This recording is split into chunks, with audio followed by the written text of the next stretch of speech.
If you were to win the lottery today, there is a 70% chance that you would end up completely broke within just a few short years. When it comes to money, the key is not so much about how much money you make, but how you choose to spend and save. In this video, I'm going to be breaking down the 7511510 rule, which is the formula that wealthy people use to manage their money. And just these 3 simple steps will put you well ahead of 99% of people. First, for every $1 you make, spend no more than 75% of it to make purchases. And this includes large purchases like your rent and debt payments you may have to make, as well as smaller purchases like movie tickets or your phone bill. And if you can spend less than 75% on these general living expenses, that is great. But having 75% as a general guideline is really helpful because it forces you to really think about how you are choosing to spend your money. The most common advice in the personal finance community is to cut out small little purchases that make you happy in order to redirect that money towards your debt or your savings. While I totally understand the mindset behind this advice, I don't completely agree because cutting out that once per week $6 ice cream that you have when you're out with your friends really isn't going to make that huge difference that you think it will.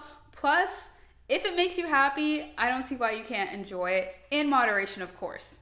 If you really want to boost your savings or get out of debt, I would highly recommend that you focus on reducing your largest expenses, which for most people tend to be the big 3 of transportation, housing, and food, and then leave your Starbucks and your ice cream completely alone. To make sure that you stay within the bounds of only spending 75%, I would highly recommend that you get on a budget. The reason why is that budgeting will help you to get a holistic view of your finances so you could really figure out areas where you are spending too much and you maybe don't realize it versus areas where you want to redirect your money toward. If you really hate the idea of budgeting, I get it. I totally used to be right there with you until I actually did it for myself and tried it out and found out that it helped me to make better decisions with my money. Before I started to budget, I would just guess and assume that I knew how much I was spending in certain categories, but those assumptions proved to be very false and very far from the truth.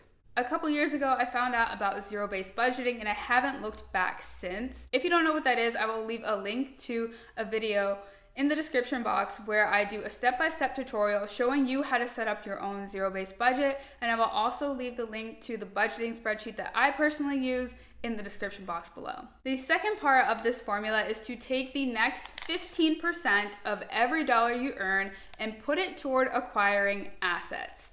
Now, if you have read the famous or maybe infamous Rich Dad Poor Dad by Robert Kiyosaki, you will recognize this famous quote which says, "Rich people do not work for money, they make money work for them." The top 1% among us do not prioritize trading their time for money at a 9-to-5 job, and I just want to say there is nothing wrong with 9-to-5s at all, nothing at all, but you should be considering how you can leverage what you are making at that 9-to-5 job to acquire assets that will continue to make you money, even if you're not actively working towards them and putting time towards them. And one of the best ways to do this is through investing. There are many different ways to invest, but I want to focus on the top 2 accounts that you should not ignore if you really want to get ahead of most people. And the first account is a 401k. This is a retirement savings account that you open through your employer. And a 401k is a tax-deferred account, meaning that you put money into the account pre-tax, then the money is not taxed until you choose to withdraw it in retirement. This is a really great way to save and invest while also earning tax benefits right now because contributions to your 401k reduce your taxable income in the current year. On top of that, many employers will match a percentage or a portion of the funds that you put into your account, which is a free way to boost your savings overall.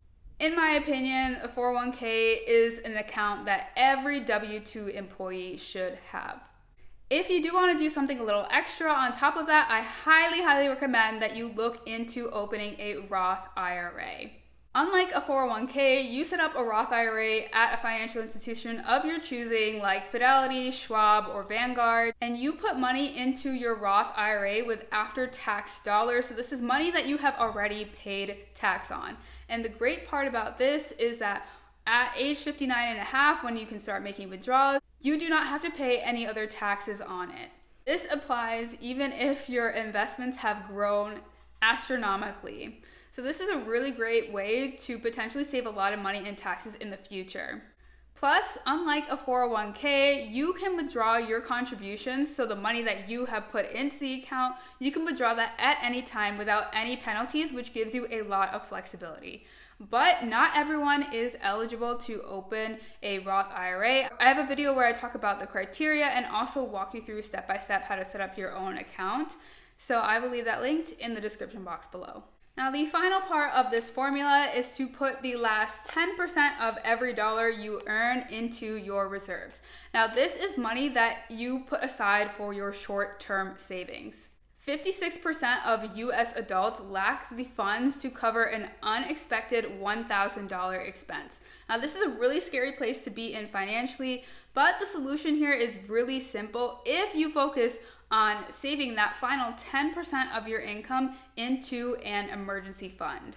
An emergency fund is a financial safety net that you set up and specifically put aside for emergency expenses. It's money that you save up and that you keep separate from your regular spending. The purpose of an emergency fund is to cover sudden expenses like medical bills, job loss, car repairs, without having to draw on your credit cards or loans. Ideally, it should be enough to cover 3 to 6 months of your essential living expenses. Having an emergency fund will give you the peace of mind and security knowing that you are prepared in the worst case scenario, because we all know that life is really unpredictable. There is more that I could say on this topic, but I did just do a 2-part series on my channel where I go into more detail about what an emergency fund is, how to set one up, and the 4 best places to keep your emergency fund. So click the video on the screen right now to dive into that.